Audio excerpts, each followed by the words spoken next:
إن الله وملائكته يصلون على النبي يا أيها الذين آمنوا صلوا عليه وسلموا تسليما اللهم صل على سيدنا مولانا محمد معدن الجود والكرم وعلى آله وأصحابه وبارك وسلم صلاة وسلاما عليك يا سيدي يا رسول الله نویت سنت الاعتکاف۔ پیارے بھائیوں، مسجد میں داخل ہونے کے ساتھ ہی اعتکاف کی نیت کر لیا کیجیے، اس لیے کہ اس نیت کے بعد آدمی جتنی دیر تک خداوند قدوس کے گھر میں ہوتا ہے اس کے نامہ اعمال میں نفلی اعتکاف کا اجر و ثواب لکھا جاتا رہتا ہے،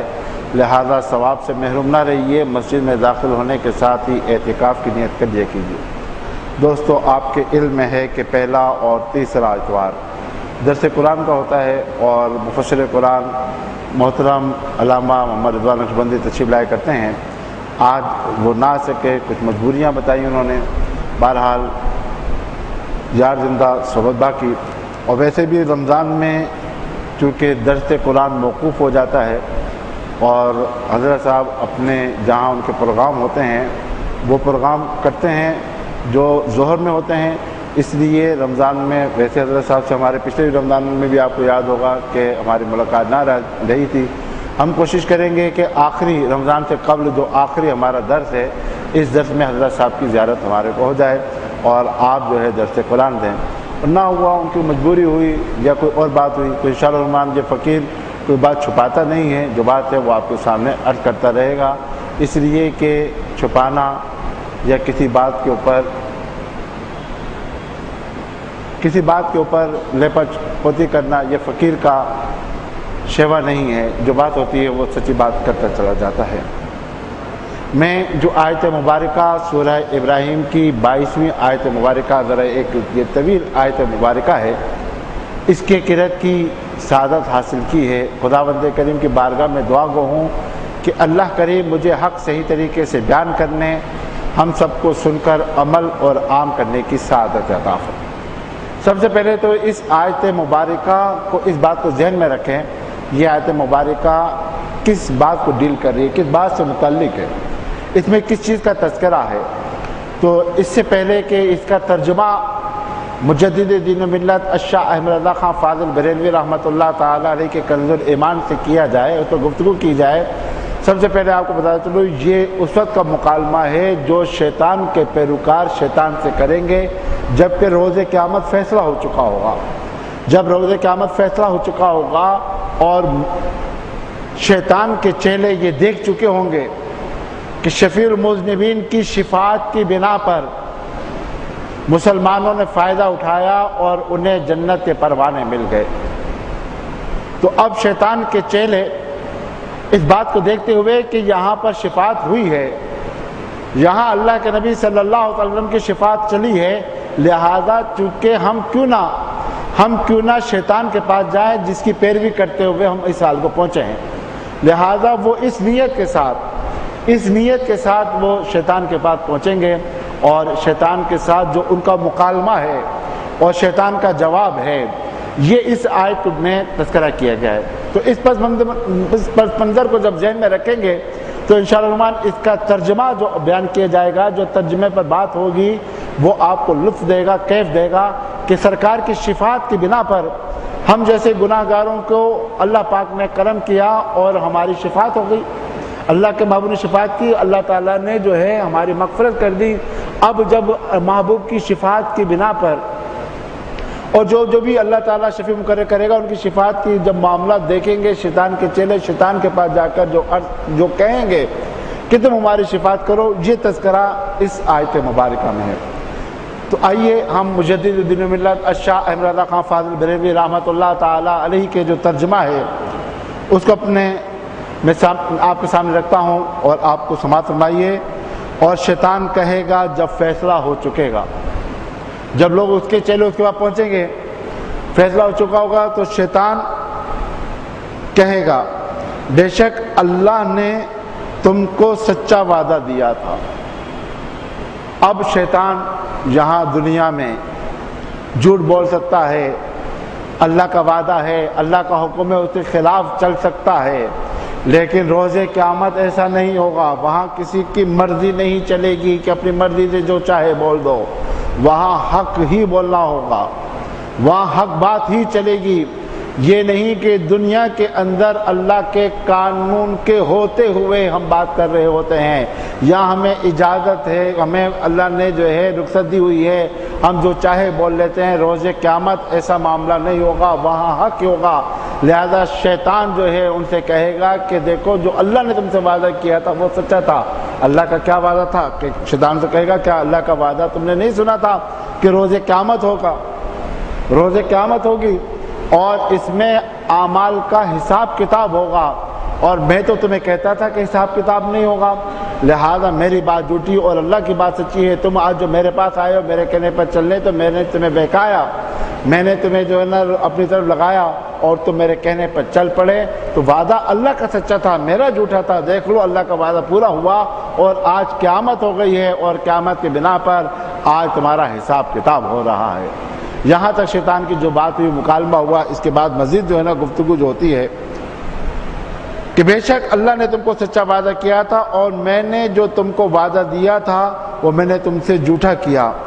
اور میرا تم پر کچھ قابو نہیں، مگر یہی کہ میں نے تم کو بلایا، تم نے میری مان لی، تو اب مجھ پر الزام نہ رکھو۔ دیکھیے ایک طرف تو اس نے کہہ دیا کہ اللہ نے جو وعدہ کیا تھا سچا تھا، اور جو میں نے تمہیں وعدہ کیا وہ میں تم سے جھوٹ کہا تھا، کیونکہ شیطان جھوٹا ہے، اس کی باتیں جھوٹی ہیں، جو بات کرتا ہے وہ جھوٹ پر مبنی ہوتی ہے۔ لہذا شیطان کہے گا کہ اللہ کا وعدہ سچا تھا، میں نے جو تم سے کہا وہ جھوٹا تھا، اور میں نے تم کو ایسا کیسا بہکایا؟ میں نے تمہیں گمراہی کی دعوت دی، تم نے دعوت قبول کی،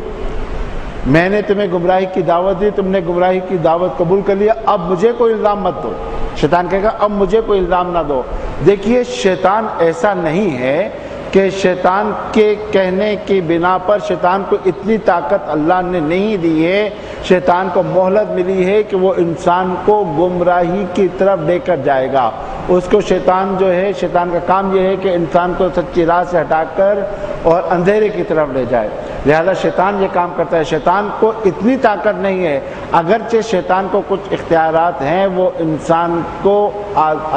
کو مصیبت میں بھی مبتلا کر سکتا ہے، انسان کے لیے مشکل معاملات کر سکتا ہے، لیکن ایک بات سمجھ لیجئے کہ شیطان کو اس بات کی طاقت نہیں ہے کہ وہ آدمی سے اس کا ایمان سلب کر لے۔ وہ سب کچھ کر سکتا ہے، اس کو کچھ اللہ تعالیٰ نے طاقت دی ہے، کچھ اختیارات دی ہیں، اس طاقت اور اختیارات کی بنا پر وہ بہت سے معاملات میں دخیل ہوتا ہے اور بہت سے معاملات کر لیتا ہے، لیکن وہ آدمی کے ایمان کو، عقیدے کو فاسد نہیں کر سکتا۔ وہ یہ کر سکتا ہے کہ آدمی کو گمراہی کی بات دکھائے اور لوگ اس کی طرف لگ جائیں اور گمراہی کی طرف چل پڑیں، ایسا ممکن ہے۔ ایسا ہوتا ہے کہ شیطان جو ہے انسان کو گمراہی کی طرف لے جاتا ہے، جیسا کہ یہ بھی شیطان کی تلبیس ہے کہ اللہ کے نبی صلی اللہ تعالیٰ علیہ وسلم سے متعلق گمراہ کن عقیدہ لوگوں کے ذہن میں بٹھا دے اور کہہ دے کہ اللہ کے رسول صلی اللہ علیہ وسلم تمہاری طرح ہی بشر تھے اور تمہاری طرح کے انسان تھے، اور اس طریقے سے کہ معاذ اللہ کے مرنے کے بعد وہ مٹی ہو گئے، ان کے کوئی اختیارات نہیں۔ یہ شیطان کی طرف سے بتائی ہوئی باتیں ہیں۔ اب ان باتوں کو شیطان کی اتنی طاقت نہیں ہے کہ وہ ہمیں اس بات کو لے چلے اور یہ کہے، ہم سے کہلوائے، اتنی طاقت نہیں ہے۔ ہمیں جو ہے شیطان کے چیلے جو ہیں وہ قرآن کی آیات لا کر، احادیث کریمہ جو ہے اپنے مطلب کی اور ایسی باتیں جو ہیں جس میں کئی پہلو نکلتے ہوں، اصلاح والی بات کیے بغیر وہ گمراہی والی باتیں لا کر لوگوں کو اپنے ساتھ ملاتے ہیں۔ اور اللہ نے انسان کے اندر جو جوہر رکھا، انسان کے اندر اللہ پاک نے جو عقل رکھی کہ جس کی بنا پر وہ اچھائی اور برائی میں تمیز کر سکتا ہے، تو انسان جب اس بات کو بھلا دے تو اب اس میں شیطان کو دوش نہیں دیا سکتا ہے، بلکہ اس انسان کا قصور ہے کہ اللہ نے اسے طاقت دی تھی، اللہ نے اسے صلاحیت دی تھی، اللہ نے اسے جوہر عطا کیا تھا، اللہ نے اسے نور دیا تھا، اللہ نے اسے روشنی دی تھی، اللہ نے اسے سب کچھ دیا تھا۔ اس نور، اس روشنی پہ وہ دیکھتا کہ یہ بات جو کہی جا رہی ہے، یہ عقیدہ جو کہا جا رہا ہے، شیطان کے چیلے جو لا رہے ہیں، کیا یہ عقیدہ قبول کیا جائے یا نہ کیا جائے، تو وہ اپنی مرضی سے قبول کرتا ہے، عقیدہ اپنی مرضی سے قبول کرتا ہے۔ شیطان اس کی طرف دعوت ضرور دیتا ہے، شیطان اس کی طرف لے ضرور چلتا ہے، لیکن شیطان جو ہے اس بات کی طاقت نہیں رکھتا کہ آپ کو غلط عقائد جو ہے وہ آپ سے کہلوا دے۔ آپ کے عقیدے کو وہ غلط نہیں کر سکتا. شیطان کے چیلے جو ہے آپ کو غلط عقیدے کی طرف لے جاتے ہیں. لہذا شیطان یہی کہہ رہا ہے, شیطان یہاں پر یہی تو کہہ رہا ہے. جب شیطان کے چیلے شیطان کے پاس جا کر کہہ رہے ہیں, جب اللہ کے نبی صلی اللہ تعالی وسلم اور جن کو اللہ تعالیٰ نے شفاعت کا منصب عطا کیا, جب اس کا کرم فرمائیاں ہوئی ہیں اور لوگوں کے اوپر اللہ کے انعام ہوئے ہیں, اور اس کے بعد شیطان کے چیلے شیطان کے پاس گئے ہیں کہ تم ہماری شفاعت کرو کہ ہم تمہارے پیچھے چلے ہیں. آج شیطان کے چیلے سمجھ رہے ہیں کہ جس کے پیچھے ہم چلے ہیں آج وہ اللہ کی بارگاہ میں ہماری شفاعت کر دے گا. تو معاف کیجئے, شفاعت ہر ایک کا منصب نہیں ہے, شفاعت اہل ایمان کا منصب ہے, شفاعت اس کا منصب ہے جس کو اللہ نے نوازا ہے. اور یہ بات بھی ذہن میں رکھ لیجئے, اہل سنت کا عقیدہ یہ ہے کہ شفاعت یہ نہیں ہے کہ اللہ کے اوپر کسی بندے کا زور ہو. نہیں, اللہ کے بندے کا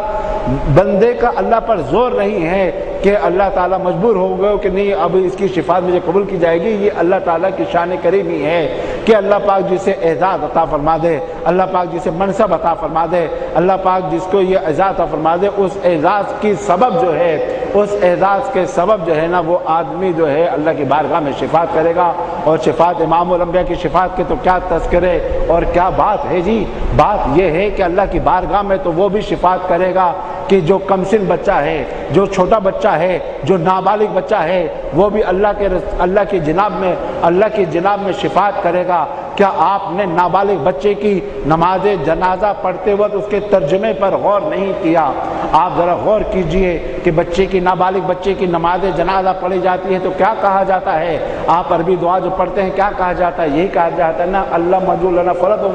اے اللہ اس کو ہمارے لیے آگے چلنے والا بنا, اے اللہ اس کو ہمارے لیے ذخیرہ اجر و ذخیرہ بنا, اے اللہ اس کو وہ بنا جس کی شفاعت تیری بارگاہ میں قبول ہو. ارے جو بچہ جو ہے وہ اپنے والدین کی شفاعت کرے, نابالغ بچہ جو اپنے والدین کی شفاعت کرے, تو امام الانبیاء کی شفاعت کی کیا تذکرے, کیا اس کی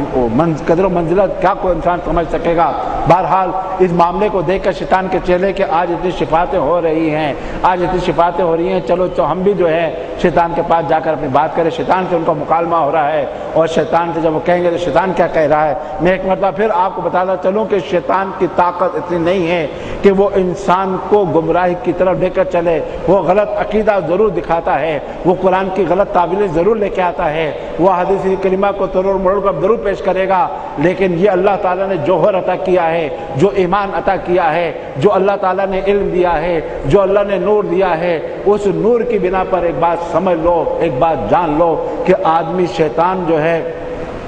انسان کو غلط عقیدہ اس پر ٹھوس نہیں سکتا. یہ نہیں کہ شیطان بلکہ انسان از خود اس عقیدے کو قبول کرتا ہے. لہذا شیطان یہاں پر یہی تو کہہ رہا ہے ان لوگوں کو, دیکھو میں نے جھوٹی بات کہی تھی, اللہ کا وعدہ سچا تھا کہ قیامت آئے گی, حساب کتاب ہوگا. میں نے تم سے جو کہا تھا کہ قیامت نہیں آئے گی, یہ حساب کتاب نہیں ہوگی, میری بات جھوٹی تھی. اور میں نے تمہیں کیا کہا تھا, پھر اسے غور سے سن لو, اس لیے کہ شیطان پہ راہ پر چلنے والوں کو یہ سمجھانے کی ضرورت ہے, یہ بات انہیں بتانے کی ضرورت ہے کہ آج شیطان کے پیچھے تم چلنے والوں, کل شیطان بھی تم سے منہ موڑ لے گا. ارے وہاں پر کوئی تمہاری طرف توجہ کرے گا, اگر کوئی تمہیں سینے سے لگائے گا تو امام الانبیاء ہیں, اور امام الانبیاء کے بعد جس کو یہ منصب عطا ہوگا وہ ہوگا جو ہمیں سینے سے لگائے گا, وہ ہوگا جو اللہ کی بارگاہ میں شفاعت کرے گا, وہ ہوگا جو اللہ پاک سے ہمارے گناہوں کی معافی کروائے گا, وہ ہوگا کہ اگر ہمیں جہنم میں جانے کا حکم ہوگا تو جنت کی طرف لے جائے گا شفاعت کی بنا پر. تو یہ اعزاز ہر ایک کے لیے نہیں ہے. شیطان کے چیلے سمجھ رہے ہیں کہ یہ شاید اس بنا پر ہے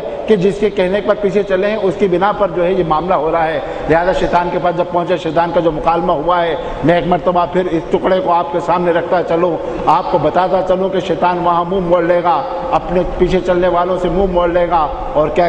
کہے گا. پھر سے میں باتیں کر رہا ہوں کہ یہ کہے گا میں نے تم سے جھوٹا کیا, میرا تم پر کچھ قابو نہیں تھا, میرا تم پر یہ قابو نہیں تھا کہ میں تم سے یہ کہلوا دوں کہ اللہ جھوٹ بولنے پر قادر ہے, معاذ اللہ. جیسے کہ کچھ بدعقیدہ لوگ کہتے ہیں اللہ جھوٹ بولنے پر قادر ہے, اور اسی طریقے سے نبی کی شان میں بتایا میرا اس پر قابو, تم پہ قابو نہیں تھا. اور خود اپنے پر الزام رکھو, میرا تم پر قابو نہیں تھا مگر یہی کہ میں نے تم کو بلایا, تم نے میری مان لی, میں نے تمہیں بلایا, تم نے میری مان لی. تو اب مجھ پر الزام نہ رکھو, خود اپنے پر الزام رکھو. نہ میں تمہاری فریاد کو پہنچ سکوں, نہ تم میری فریاد کو پہنچ سکو. وہ جو پہلے تم نے مجھے شریک ٹھہرایا, میں اس سے سخت بیدار ہوں, بے شک ظالموں کے لیے دردناک عذاب ہے. تو دوستو بے شک اس میں بڑی بات مشرکین کی ہے. بڑی جو اس میں تذکرہ ہے جو شیطان کے چیلوں کو مشرکین کا ہے، اس لیے کہ یہاں شرک کی بات بھی ہو رہی ہے، یہاں اللہ کے ساتھ ساتھ کسی کو شریک ہونے کی بات کے ساتھ ساتھ عمومی بات بھی ہے۔ تو دوستو ہمیں یہ بات دیکھنا چاہیے کہ ہم کس کے پیچھے چل رہے ہیں، ہم جس کے پیچھے چل رہے ہیں دوستو وہی اللہ کی بارگاہ میں جو ہے ہمارے لیے شفاعت کر سکتا ہے، جس کے اللہ کی بارگاہ میں کوئی مقام ہو، ورنہ مگر ایسے کے پیچھے چل گئے جو اپنے معاملے میں ہی پھنسا ہو، جس کے اپنے معاملات خراب ہوں، جو اپنی ذات میں ہی گرا ہو، وہ ہمارے کیا معاملہ درست کر سکتا ہے۔ اور دوستو ایک بات سمجھ لو، بس آخری میں انشاءاللہ الرحمن 8:15 بجے اپنی اس بات کو مکمل کر لوں گا کہ شیطان کا یہ بہکاوا ہر وقت کا بہکاوا ہے، شیطان کا یہ بہکاوا، اور بہکانے کے بعد شیطان انسان سے بیزاری کا اظہار کر لیتا ہے۔ شیطان کا یہ بہکاوا دیکھیے اس طریقے سے بھی ہے، میں ایک حکایت اس وقت آپ کے سامنے رکھتا چلوں، امام غزالی رحمۃ اللہ تعالیٰ علیہ نے نقل کیا کہ ایک موقع پر بنی اسرائیل کے کچھ تاجر نوجوان تھے، ان نوجوانوں کی ایک بہن تھی، ان نوجوانوں کو ان دنوں میں جیسے سفر ہوا کرتا تھا، کئی سالوں کئی مہینوں کا کئی سالوں تک کے لیے گھروں میں رخصت ہونا پڑتا تھا، لہذا وہ اپنے ساتھ بہن کو بھی نہیں لے جانا چاہتے تھے، لہذا انہوں نے کہا کہ کیا کیا جائے، لہذا اس دور کے جو راہب تھا، اس دور کا جو ایک بہت عبادت گزار تھا، اس کے پاس جانے کے لیے کہنے لگے، اس کے پاس جا کے وہ کہنے لگے ایسا ہے کہ ہم سفر پہ جانے والے ہیں، ہم اس بہن کو کہاں لے جائیں گے، لہذا ہم چاہتے ہیں کہ یہ بہن آپ کے پاس رہے، آپ اس کی حفاظت کریں اور ہمارا جو بھی خرچہ ہو جو معاملہ ہوگا ہم کر دیں گے۔ تو راہب نے کہا نہیں میں یہ نہیں کر سکتا، میں یہ بات نہیں کر سکتا، اس لیے کہ اکیلی عورت کے ساتھ شیطان ہوتا ہے۔ دیکھو دوستو یہ بات سب جانتے ہیں، ہم بھی جانتے ہیں، آپ بھی جانتے ہیں، لیکن عورت سے تنہائی میں ملنے سے باز نہیں آتے۔ جہاں عورت ہوتی ہے وہاں شیطان بھی ساتھ ہوتا ہے، جہاں عورت ہوتی ہے وہاں شیطان بھی ساتھ ہوتا ہے، لہذا اس راہب کو چاہیے تھا منع کر دیتا، اور ان بھائیوں کو بھی چاہیے تھا کہ اپنی جوان بہن کو اس طریقے سے اجنبی کے حوالے کر کے نہ جاتے، کسی کے ساتھ نکاح کر دیا ہوتا، کسی کے ساتھ شادی کر دی ہوتی یا اپنے ساتھ لے جاتے، لیکن جی غلطیاں پہ غلطیاں ہوتی ہیں اور شیطان ان غلطیوں سے ہی کھیلتا ہے۔ راہب نے جب کہا کہ ایک بات ہے، میں اس بات پر مانتا ہوں کہ آپ کی بہن کے لیے جہاں آپ کی بہن ہوگی وہ الگ جگہ رہے گی، میں الگ رہوں گا، اس کا الگ مکان ہوگا، میرا الگ مکان ہوگا۔ بھائی نے کہا ٹھیک ہے ہمیں قبول ہے۔ یہ کہنے لگا اچھا ایسا کرتے ہیں کہ اس نے وہ تاجر چلے گئے، یہ اس کے لیے کھانا جو ہے اس کے دروازے پر چھوڑ کے آنے لگا، اور دروازے چھوڑنے کے بعد جو ہے آ جاتا تھا۔ ایک دن شیطان نے اس کو تلبیس دی، شیطان نے اس کو ورغلایا اور کہنے لگا ارے بات سن، وہ اکیلی لڑکی ہے، اس کا دل تنہائی سے گھبراتا ہوگا، اگر تو اس کو جا کے اچھی باتیں بتا دے، اگر دین کی بات بتا دے تو کیا جاتا ہے۔ لہذا شیطان نے اسے اندر کی راہ دکھائی، یہ اندر چلا گیا، اور آپ جانتے ہیں کہ میں نے پہلے کہا اللہ کے محبوب صلی اللہ تعالی وسلم نے فرمایا، مفہوم حدیث ہے کہ عورت سے تنہائی میں نہ ملو، کہ جہاں عورت مرد تنہائی میں عورت سے ملتا ہے وہ شیطان اپنا کھیل کھیلتا ہے۔ لہذا معاملہ آگے بڑھ گیا، آگے معاملہ بڑھ گیا، اور ایسے معاملات ہوئے ایک نئی زندگی کے آثار نظر آنے لگے، نئی زندگی کے آثار آنے لگے، اور وہ زندگی ایک وقت ایسا آیا کہ ننا وجود بھی دنیا میں آ گیا۔ میں نے آپ کو پہلے بتایا کہ آج کے دور کا یہ تاجر نہیں تھا کہ ہوائی جہاز کے ذریعے، پانی کے جہاز کے ذریعے فوراً آ جائے، میں ان سالوں کے سفر ہوا کرتے تھے، لہذا ننھی زندگی وجود میں آ گئی۔ اب اس کو فکر ہوا یہ کیا کر دیا، یہ کیا معاملہ ہو گیا، لہذا اس کے بعد اس نے کہا، اس نے کیا کیا، اس نے ننھی زندگی کو بھی مار دیا اور اس خاتون کو بھی مار دیا، اور اس کے بعد اس کو دفنا دیا۔ دفنانے کے بعد کچھ عرصے کے بعد جب ان کے بھائی آئے تو کہنے لگے بات یہ ہے کہ آپ کی بہن مر گئی تھی، میں نے دفنا دیا۔ ان لوگوں ہو جاتا ہے انتقال ہو گیا، چپ کر کے۔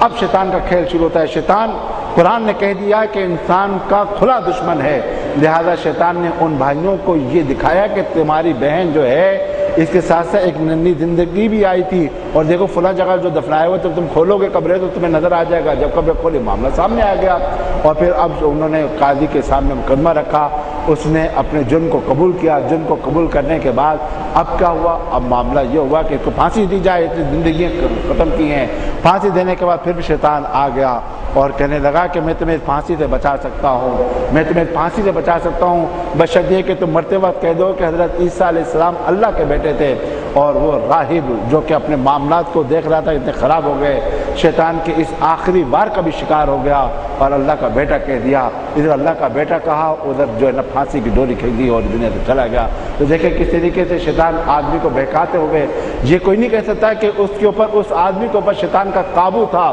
اور وہ اس کو زبردستی اندر لے کے گیا۔ شیطان نے راہ دکھائی اور یہ راہ پر چل پڑا، تو شیطان راہ دکھاتا ہے۔ سورہ انعام کی بات کے اوپر بھی بات مکمل کرتا چلو کہ اللہ کے نبی صلی اللہ تعالیٰ علیہ وسلم نے ایک موقع پر صحابہ کرام کے جرمٹ میں ہیں، اللہ کے نبی صلی اللہ تعالیٰ علیہ وسلم نے ایک سیدھی لکیر کھینچی اور فرمایا ان ھذا صراط مستقیما،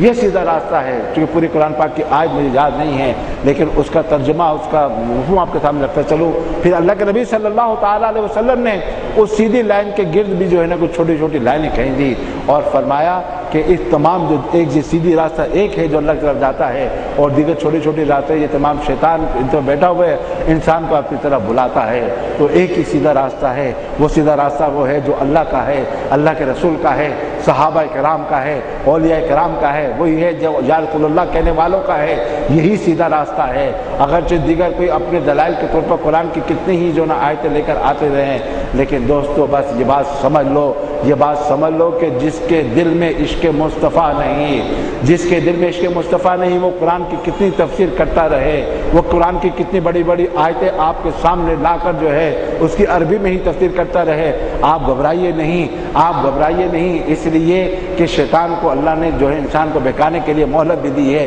اس کے پاس علم بھی ہے، وہ آپ کو بہکانے کی کوشش کرتا ہے، آپ کے جسم میں خون کے ساتھ ساتھ دوڑ رہا ہے، لہذا اس بات کی فکر نہ کرو کہ یہ سامنے والا قرآن پڑھ پڑھ کر سامنے لا رہا ہے۔ ارے قرآن تو خود کہہ رہا ہے کہ قرآن کو پڑھ کے کچھ ہدایت پائیں گے، کچھ گمراہ ہوں گے۔ یہ قرآن کو پڑھ کر گمراہ طبقے کے لوگوں سے بچنا آپ کی ذمہ داری ہے۔ روز قیامت یہ بات نہیں چلے گی، یہ بات آپ کی نہیں سنی جائے گی کہ مجھے نہیں پتا تھا۔ ارے تمہیں پتہ نہیں تھا، دنیاوی معاملے کا پتہ نہیں ہوتا ہے تو تم فوراً علم حاصل کرنے کی کوشش کرتے ہو، تم علم والوں کے پاس جاتے ہو، بخار میں آ جاتے ہو تو ڈاکٹر کے پاس جاتے ہو۔ ارے جب تمہیں ایمان کی بیماری ہو رہی تھی، جب تمہارے ایمان میں کچھ خلل آ رہا تھا تو تم عالموں کے پاس کیوں نہیں گئے؟ تم ان چہروں کی طرف کیوں نہیں گئے جن کے چہرے یا رسول اللہ کہنے کی وجہ سے جگمگا رہے ہیں؟ تم ان کے ساتھ کیوں نہیں اٹھ گئے؟ کیوں نہیں ان کے ساتھ بیٹھ کر اپنے لیے راہیں جو ہے نا تم نے اپنے لیے متعین کر لی؟